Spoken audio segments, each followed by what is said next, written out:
జాతి వీరుడు అతడు విజయ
అన్ని కూడా నేను పార్లమెంట్ లో ప్రస్తావించాను.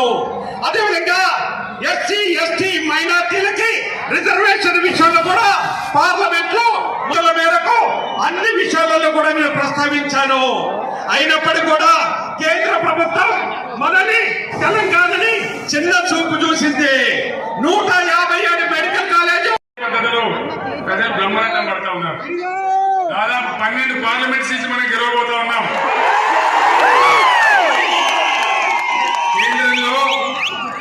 కేంద్రంలో సంకీర్ణ ప్రభుత్వం రాబోతా ఉంది. అప్పుడు ఏం జరుగుతుంది?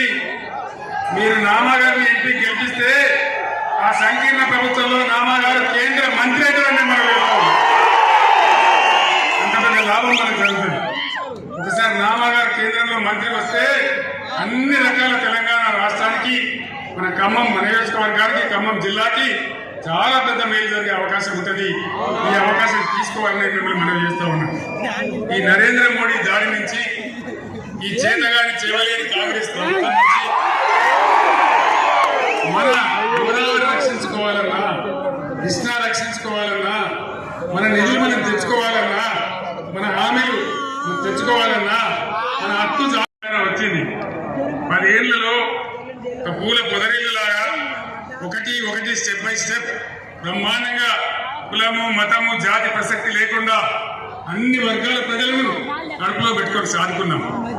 పేద సాధ కేసీఆర్ నీ గుడ్డు వీకి గోళీలు ఆడుకుంటా, నిన్ను బండబెట్టి తొక్కుతా, నిన్ను చెర్లపల్లి జైల్లో వేస్తా, నీ పేగులు తీసి మెడలేసుకుంటా. ఇదేనా ముఖ్యమంత్రి మాట్లాడాల్సిన భాష? దయచేసి ఆలోచన చేయాలి. 15 సంవత్సరాలు అన్నం తిన్నమో అటుకులు బుక్కినమో ఈ తెలంగాణ చెరను విడిపించడానికి అనేక పోరాటాలు చేసి, అనేక లాఠీ దెబ్బలు తిని జైల్లో పోయి, ఇప్పుడు కూడా నాకు ఒక రైల్వే కేసు ఉన్నది, నాకు ఇంకా కూడా కేసు ఉన్నది నా మీద. కోర్టు రమ్మన్న నోటీస్ ఇస్తా ఉన్నది. ఆ రకంగా ఉన్న వ్యక్తిని పట్టుకొని తెలంగాణ సాధించి పెట్టి మీ అందరు నేను ఒకటే కోరుతున్నాను. ఈ కాంగ్రెస్ పార్టీ అడ్డగోలు హామీలు ఇచ్చి, నాకు గుర్తు లేకపోతే మీరు గుర్తు చేస్తా ఉన్నారు. రైతు బంధు రావాలి.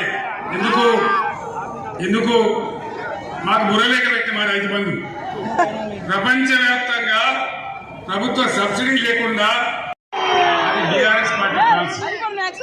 అది వీళ్ళకి ఓట్లు కావాలా, సీట్లు కావాలా, కేంద్ర మంత్రులు కావాలా?